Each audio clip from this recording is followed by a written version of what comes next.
What's up, you guys? It's Simon with Simon Says Finance, where on my channel I hope to share with you some key topics to help you become both knowledgeable and confident in handling your personal finances in the future. So if you don't know how credit works or have a good grasp on how all the different things that go into account in handling your credit score, I have a past video if you want to go check that out. It says how to get a perfect 850 credit score, and that it goes into much more detail into different categories that you should consider when trying to maximize your score. But for today's video, we're going to discuss some key things that you can do to help boost your credit score 200 points within 1 month.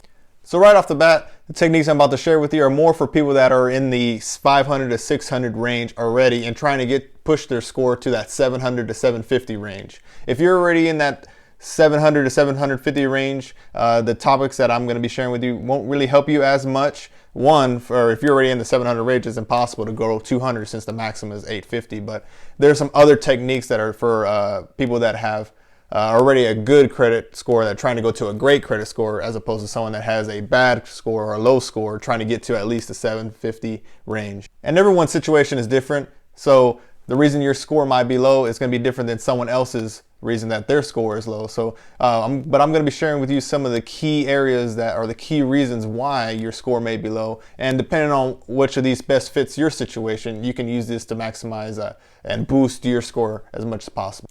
Just as a disclaimer, I'm just a dude on YouTube. I'm not a licensed financial advisor, so this information I'm about to give you is just for entertainment purposes only. With that said, let's just get started with today's video on how to improve your credit score 200 points in 1 month. So some common reasons why you might be looking to get your credit score increased pretty quickly is if you have an upcoming job background check coming up where they might require you to have a certain credit score at a certain time. If you're applying for a lease that needs to beat a minimum credit score to move in.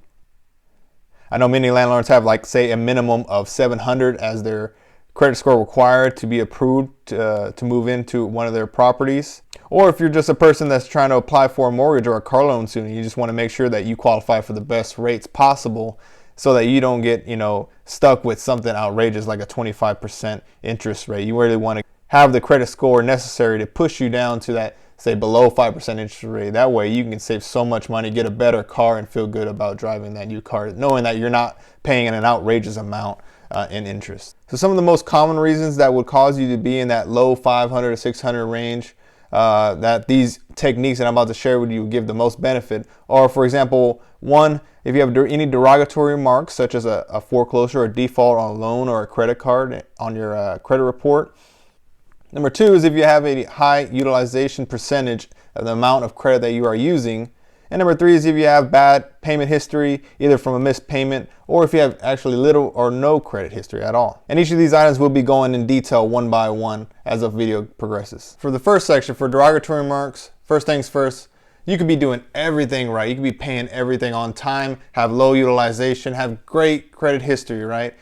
But the only reason that your score could actually be low could be something that's outside of your knowledge, such as a fraud activity or an error on your credit report. According to the Federal Trade Commission, there was a study that showed that 1 in 5 individuals have an error on their credit report that was either done from a mistake or from a fraudulent activity. This is why it's very important that you want to make sure that you're not one of those guys and you stay on top of it. The best way to do that, I would say, is to get your free report on annualcreditreport.com from all 3 credit bureaus. That way you can make sure that you can check each one thoroughly to make sure that nothing is open, everything is correct, and that you're not a victim of fraud or identity theft.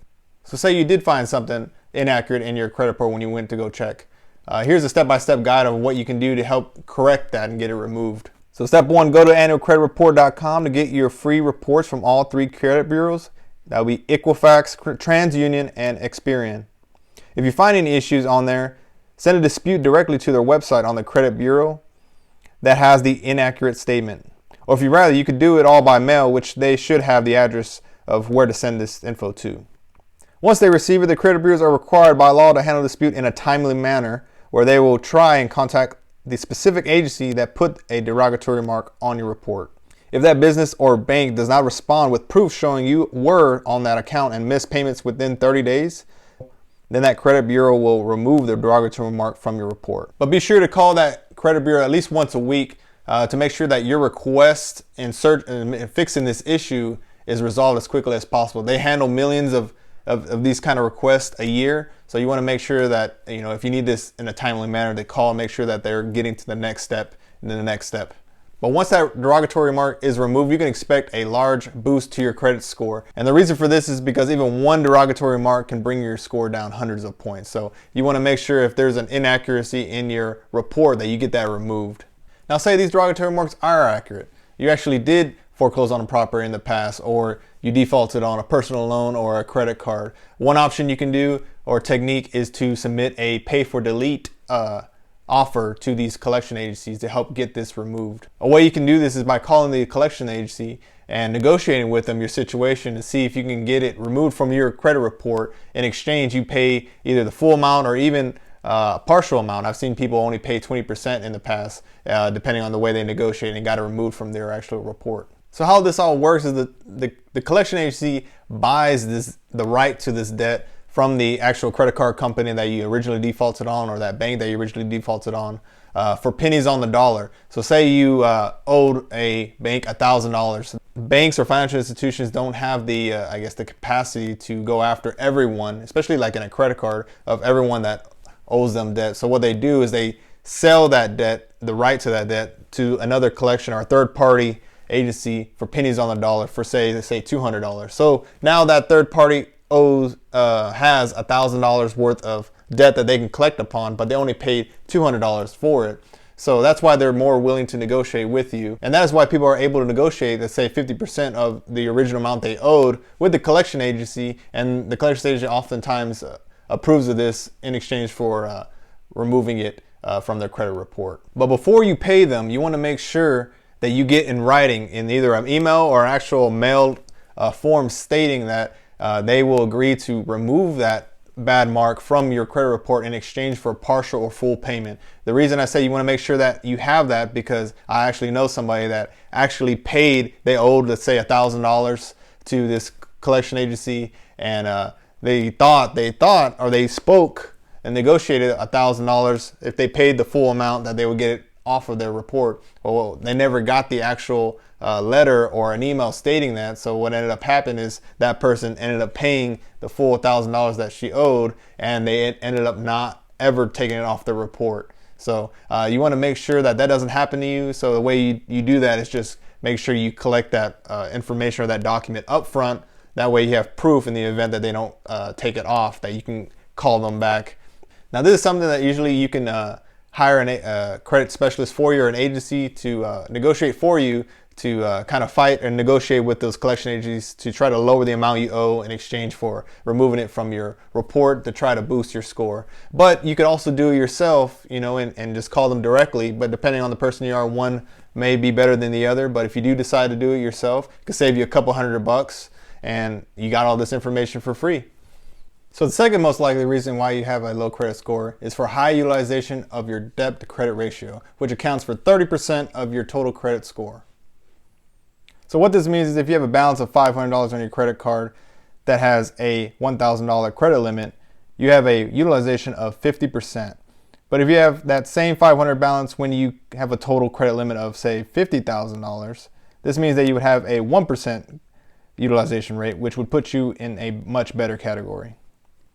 Looking at the chart you've seen in my past videos, if you have over 30% of your credit limit used, it automatically puts you in the fair to very poor column.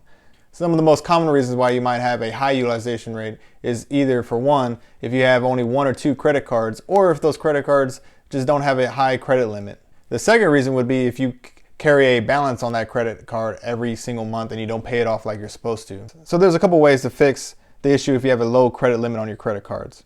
One is to call your credit card company, and if you have had a good relationship with them, to request a higher credit line. So say maybe you have a credit card with just $500 credit line, and every time you go out to buy some groceries and you spend, let's say, $300, it's going to put you over that 30% utilization rate. But if you can go and increase your credit limit to say $5,000, then this will definitely fix your utilization issue, which would increase your total credit score pretty quickly. The second way to fix this issue is if you get an entire different credit card. Say that you have one credit card with a credit limit of $500 and then you bought $300 in groceries. That would put you at the 60% utilization, which is bad. Now say you apply for another credit card and say that it gave you a $1,000 limit. Now you go and buy those same $300 groceries, but now your total limit is $1,500. So 300 divided by 1,500 will put you in a 20% utilization, which will put you into the good category as far as utilization, as you can see on this chart. For the second reason why you have a high utilization, such as if you carry a balance every month, there's a couple ways that you can fix this issue. One is you could obviously pay off all your credit balance. That way it lowers your utilization ratio. Or number two is to ask for a higher credit limit from your credit card company. That way you can boost your utilization rate as you pay it off your balance over time. Now, I don't normally recommend carrying a balance every month on your credit cards because obviously you're paying interest every month and it's practically throwing away money, as I'm sure you know. But I understand that things happen, sometimes an emergency occur or you lose a job and you just have to get to that next month as best you can. But for the most part, you want to make sure that you try to pay off your balance in full every month because you want to use credit cards for your advantage. You don't want to be paying credit cards extra money that you're not supposed to. You want to be using them to get those points, get those travel perks. That way you can go places, take your family out, buy things you've always wanted. And not only that, boost your credit score in the max extent possible. But that's a topic for a whole other video, and we'll discuss that on a different day. Now, the final reason why you might have a low credit score is going to be due to your payment history, which accounts for 35% of your credit score, which is the largest category that makes apart your credit. So normally, if this is you usually fall into one of two categories. You either have no credit or little credit because you just got started with credit, or you never opened any credit card accounts because you always paid in cash. Or you could have credit history, but you've actually missed a few payments here and there within the past 7 years. So the fastest way to improve this issue and get your credit history to where it needs to be in 30 days is really to become an authorized user on someone's account. So how this is going to work, let's say you can ask, let's say your brother, your mother, or your grandparents, for example. So let's just use your grandparents, for example. You go and ask your grandma, hey grandma, can I become a part of your American Express credit card, become an authorized user to help benefit me and boost my credit score? She can be like, yeah, sure, why not? So you give her your social and anything you need information to apply for that card to add you into her account. What she's going to do is they're going to go to their website for American Express, add you as an authorized user, and then American Express is going to send her a credit card for you with your name and everything attached to that account.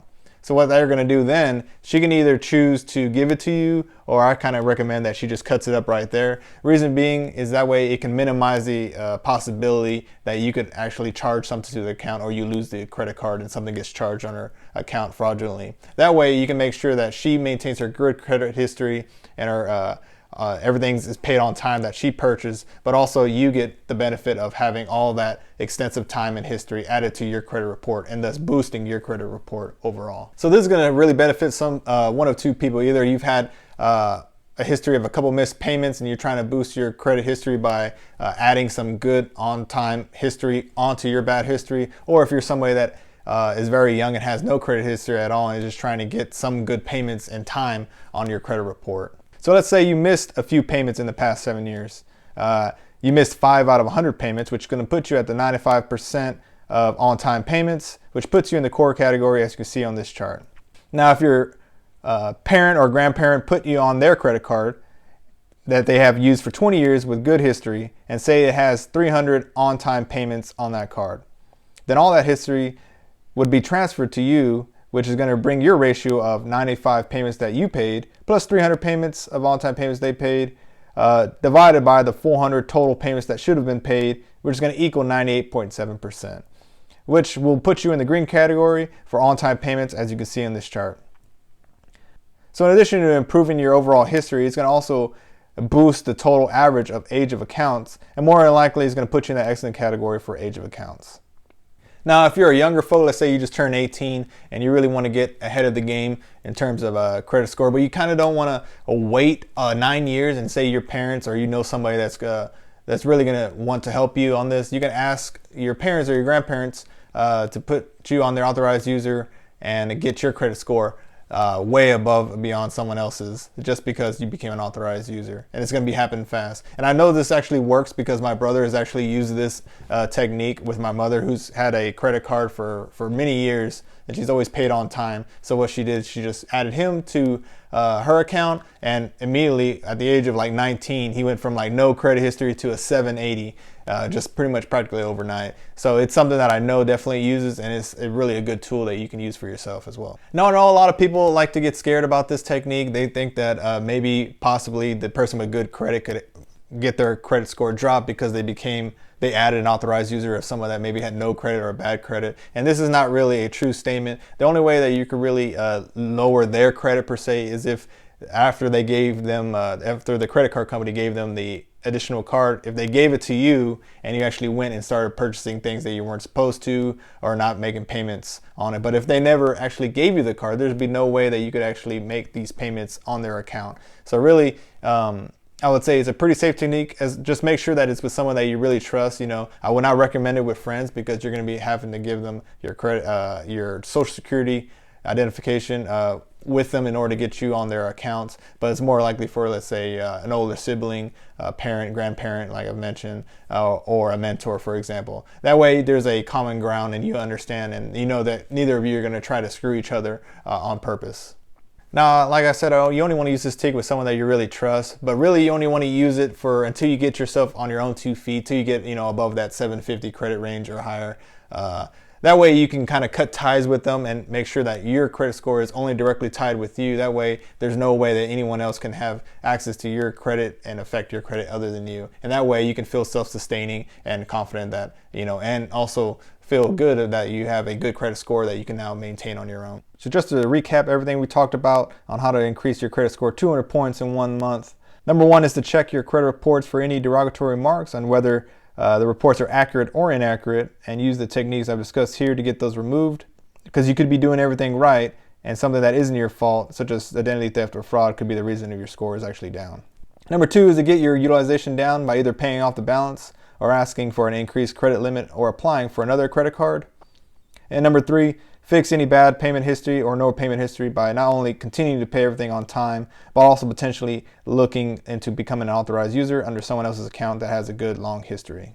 Well, that's it, you guys. If you try any of these techniques and they fit your particular situation, you can definitely expect to have a credit boost of up to 200 points within a month. And I know that it's how it feels to be young and go into a bank or somewhere and you don't have the best credit score, but using this can definitely help to boost your credit score to where it needs to be. That way you can feel confident going into these bank institutions and knowing that they're going to treat you correctly, take you seriously, and also give you the best interest rates to save you a ton of money. With all that said, if you like what you saw here or learn anything new that can benefit your situation, make sure to hit that thumbs up button. Subscribe to my channel. We're going to put out content every week. And also comment down below any personal experiences or questions that you have with these kind of techniques. And also in my descriptions, I'm going to put a couple links for the various credit cards that I've used in the past for my family and friends. And also some links to some websites that I think you're going to enjoy.